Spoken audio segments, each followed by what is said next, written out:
Assalamualaikum warahmatullahi wabarakatuh.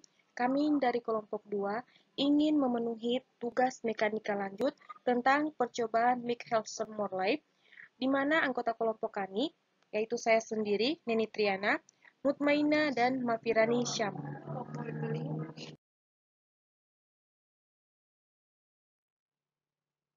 Adapun latar belakang dari percobaan ini, yang pertama, kedua konsep yang telah dipelajari adalah prinsip relativitas Newton dan penjumlahan kecepatan Galileo.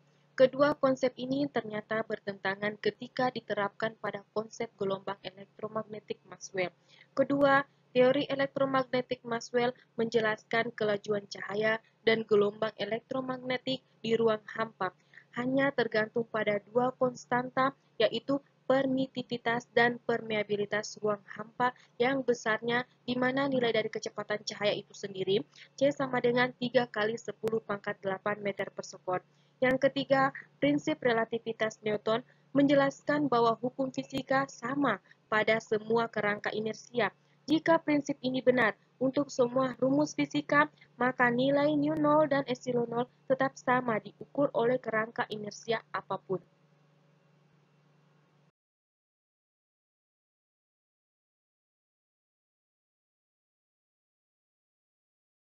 Di sini ada gambar bagian A dan gambar bagian B, di mana gambar A itu sendiri, lampu depan sebuah kereta menyala dengan pengamat P berdiri di belakang kereta. Menurut P, kecepatan cahaya lampu depan atau rumus penjumlahan kecepatan Galileo adalah V sama dengan C ditambah V.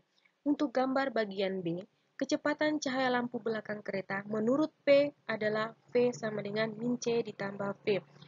Hasil ini menunjukkan bahwa kecepatan cahaya tidak konstan. Ini bertentangan dengan prinsip relativitas Newton.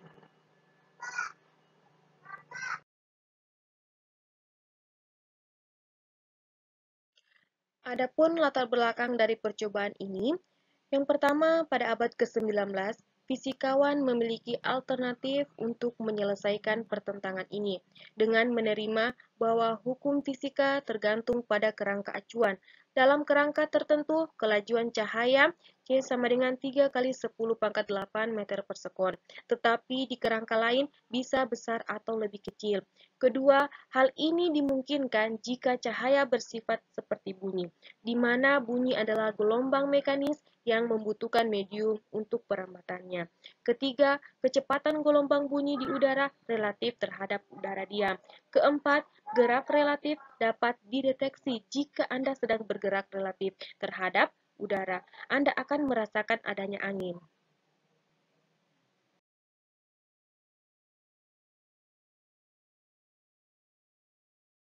Pada udara diam atau tenang, bunyi merambat dengan kelajuan 331 meter per sekon. Ketika angin ribut bertiup dengan kecepatan 18 meter per sekon mendekati pengamat. Kecepatan rambat bunyi atau relatif terhadap pengamat menjadi 331 ditambah 18 sama dengan 349 meter per sekon. Jika arah angin ribut menjauhi pengamat, maka kecepatan rambatnya menjadi 331 dikurang 18 sama dengan 313 meter per sekon. Demikian juga dengan cahaya. Ketika medium cahaya diam, kecepatan cahaya bernilai C sama dengan 3 kali 10 pangkat 8 meter per sekon. Tetapi ketika medium cahaya bergerak, maka kelajuannya cahaya bisa lebih besar atau lebih kecil dari kecepatan cahaya. Medium ini dinamakan ether. Ether memiliki sifat-sifat yang tidak biasa.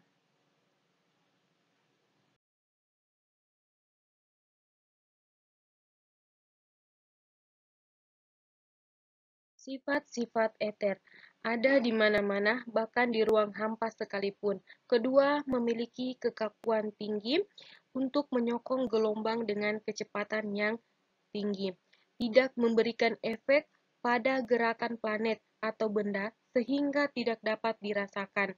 Yang terakhir, sebagai medium perambatan cahaya, gerakan ether pasti mempengaruhi kelajuan bunyi.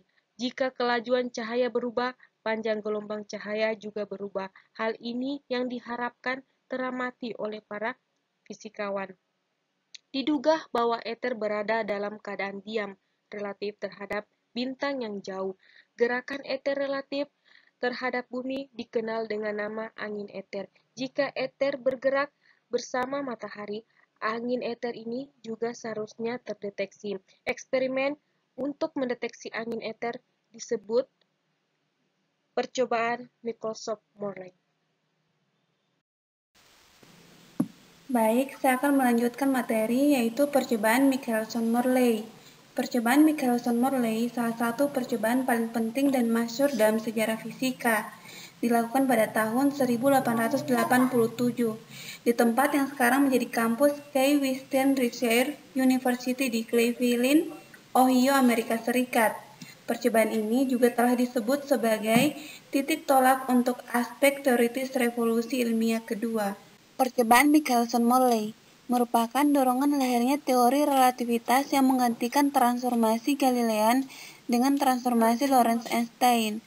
Albert A. Michelson pada tahun 1881 menemukan interferometer optik yang ketelitiannya sangat tinggi.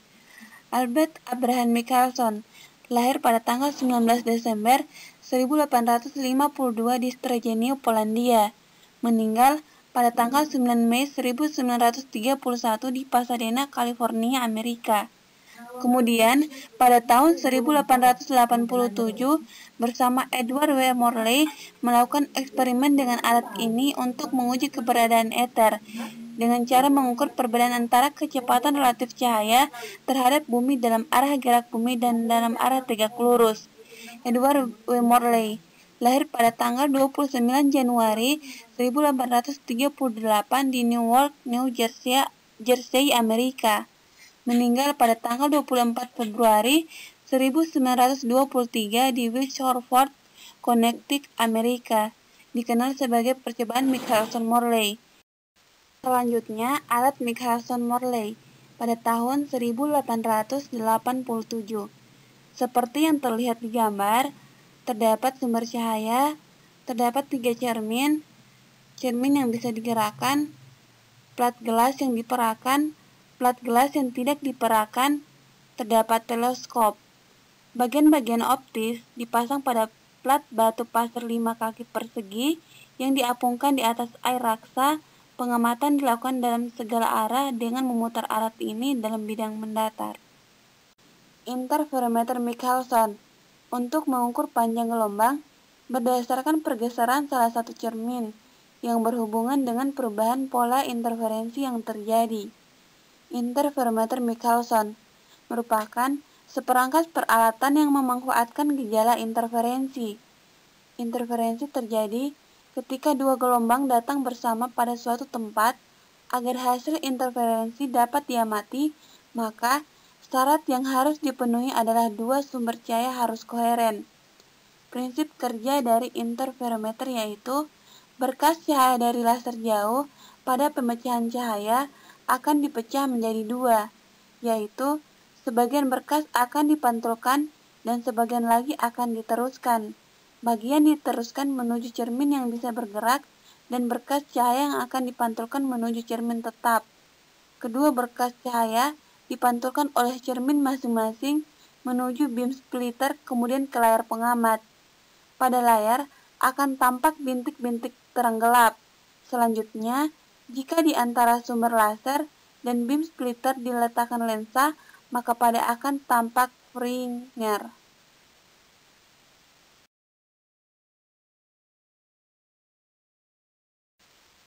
Percobaan Michelson dan Morley dilakukan dengan alat-alat seperti pada gambar, seperti yang terlihat di gambar.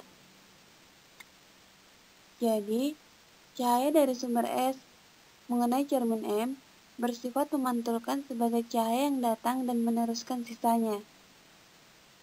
Sinar yang dipantulkan M akan bergerak menuju cermin M2 atau sinar 2, sedangkan sinar yang diteruskan akan bergerak menuju cermin M1 atau sinar 1.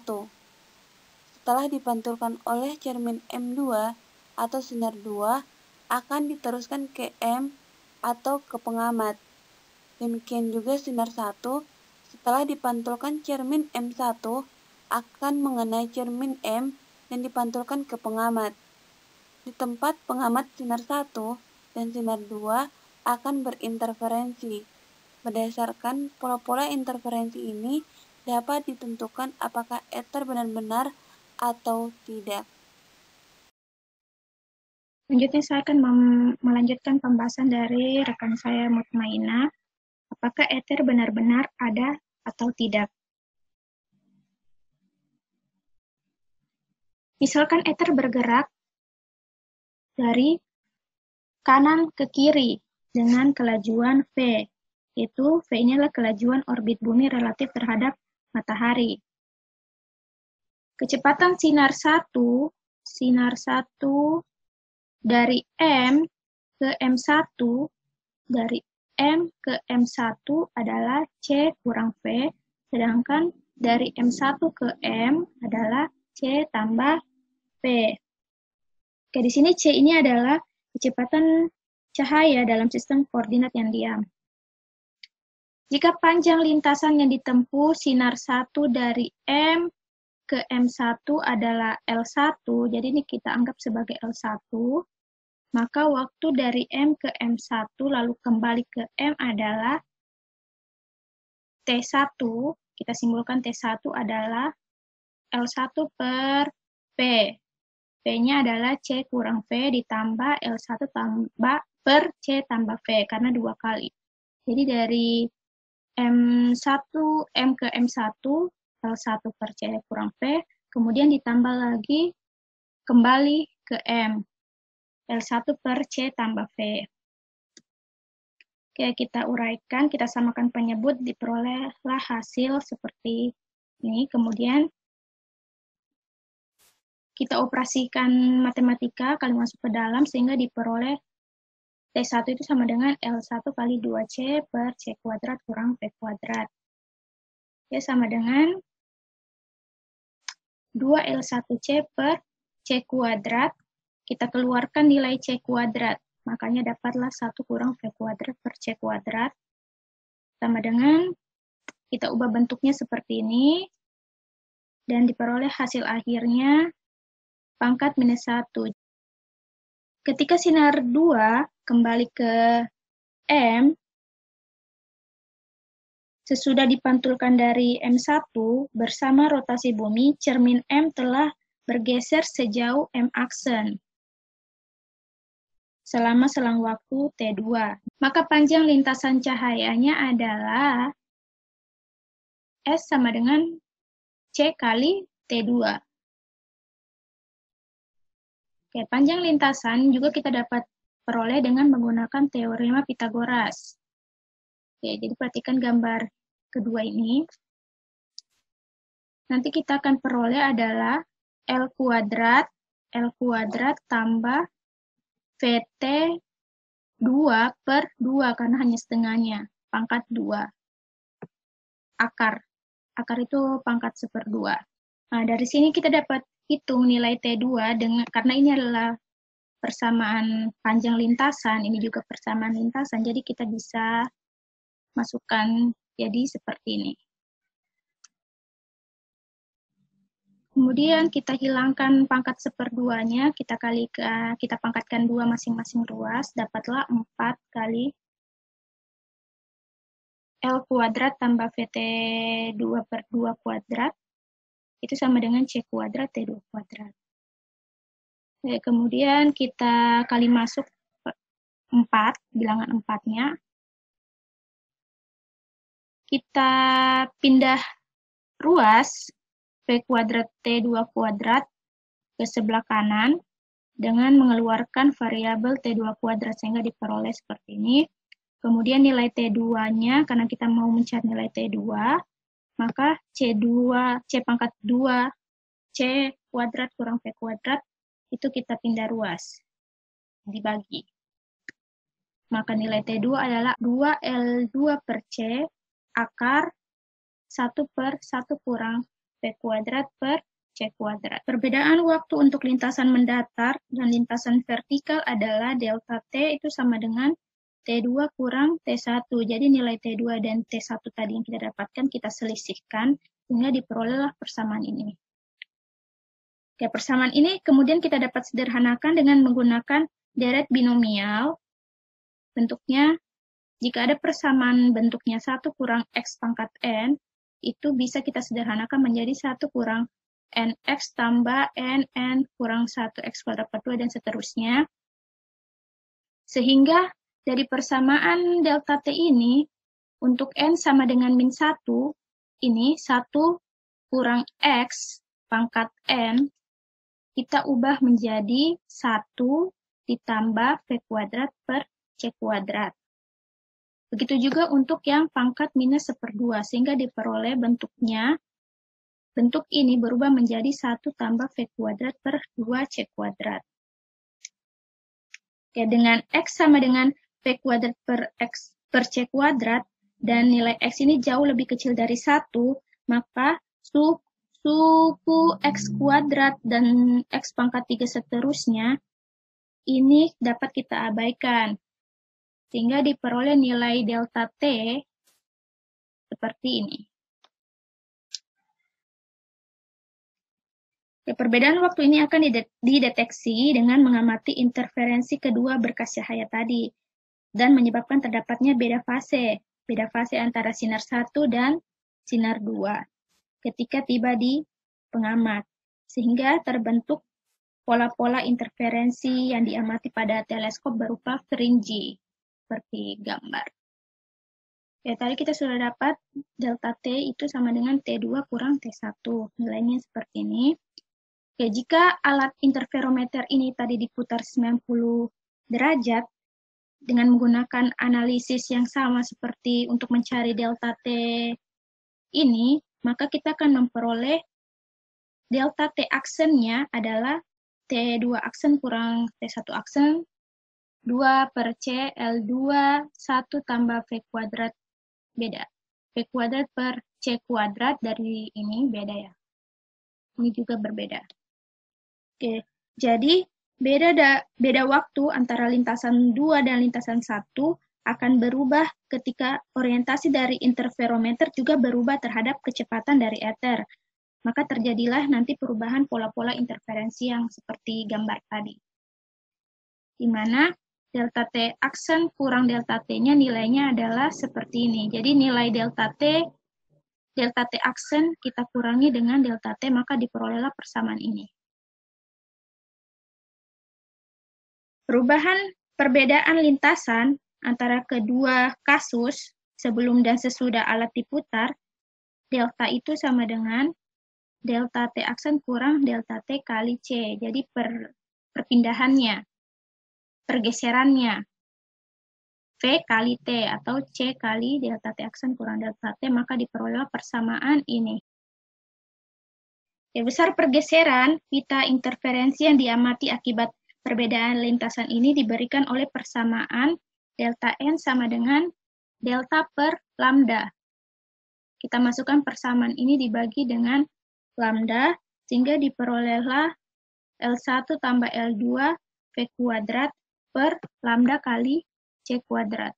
Upaya Michelson pertama kali pada tahun 1881, dia menggunakan data panjang lintasan L1 itu sama dengan panjang lintasan L2 kurang lebih 1,2 meter dengan menggunakan panjang gelombang dari sinar monokromatiknya itu 560 nanometer atau sama dengan 5,9. Jadi sini ada kesalahan, maksudnya 5,9 kali 10 pangkat 7 meter. Dan nilai dari V kuadrat per C kuadrat adalah 10 pangkat min 8. Kemudian kita bisa mencari delta N-nya, pergeseran pitanya nanti berapa yang akan yang diteliti oleh Michelson. Nah, di sini kita masukkan nilainya L1 tambah L2 kali V kuadrat diperolehlah 2,4 kali 10 pangkat min 8 dibagi 5,9. Jadi di sini ada kesalahan, ini harusnya 5,9 kali 10 pangkat min 7. Maka diperolehlah pergeserannya 0,04 pita. Ternyata hasil pengamatan Michelson diperoleh tidak adanya pergeseran pita. Hal ini menunjukkan bahwa bumi tidak bergerak relatif terhadap ether, atau ether itu tidak ada. Oke, selanjutnya Tahun 1887, Michelson kembali mengulangi percobaan bersama Morley dengan meningkatkan panjang lintasan efektif. Kira-kira datanya panjang L1 itu sama dengan L2 kurang lebih 11 meter. Dan panjang gelombang yang digunakan adalah 5,5 kali 10 pangkat min 7 meter. Dan nilai V kuadrat per C kuadrat masih sama 10 pangkat min 8. Maka diperolehlah delta N-nya adalah 0,4 pita. Dari 0,04 jadi 0,4 pita. Dan ternyata tetap tidak teramati adanya pergeseran pita. Percobaan ini telah diulangi dengan berbagai keadaan oleh sejumlah orang dan juga tidak pernah teramati adanya pergeseran pola interferensi atau pita. Ya, jadi hasil eksperimen Michelson-Morley memperoleh kesimpulan bahwa ether itu tidak ada, cahaya merambat tanpa medium, kecepatan cahaya itu sama besar ke segala arah dan tidak tergantung pada kerangka acuan pengamat. Di sini konsep ether gugur. Nah, untuk menerangkan kejanggalan ini ada 3 teori. Yang pertama, teori ikut tergesernya ether oleh rotasi bumi, sehingga di sini kecepatan cahaya terhadap ether tidak mengalami perubahan. Yang kedua adalah terjadinya pemendekan pada lengan yang tergeser memanjang mengikuti rotasi bumi. Hal ini diungkapkan oleh Lorentz dan Fitzgerald. Yang ketiga, teori emisi. Teori emisi ini mengatakan bahwa cahaya yang dipancarkan dengan kecepatan C dari sumber yang bergerak dengan kecepatan V akan memiliki kecepatan sebesar C tambah V. Kegagalan percobaan Michelson-Morley dalam membuktikan ether akhirnya berkembang teori relativitas yang diperkenalkan pertama kali oleh Einstein pada tahun 1905. Sebagai konsekuensi langsung dari kenyataan tidak adanya ether yang mengisi angkasa luar, maka kerangka acuan universal tidak ada. Ya, cukup sekian presentasi dari kelompok kami. Terima kasih atas perhatiannya. Stay learn, stay home, and stay healthy. Assalamualaikum warahmatullahi wabarakatuh.